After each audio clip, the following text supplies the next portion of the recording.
A police cordon still in place this morning as investigations begin into exactly what happened here. As you know, 4 people died yesterday when a silo behind me exploded. 3 of them worked for Wessex Water at their site, while the 4th was a contractor. The Mayor of Bristol, Marvin Rees, has paid tribute to the victims' families, saying his thoughts are with them, as has the Prime Minister Boris Johnson and the local MP Darren Jones.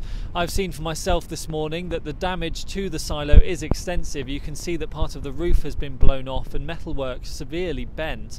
There's also been a bouquet of flowers left here for the victims. I'll be bringing you more from here at the scene throughout the morning.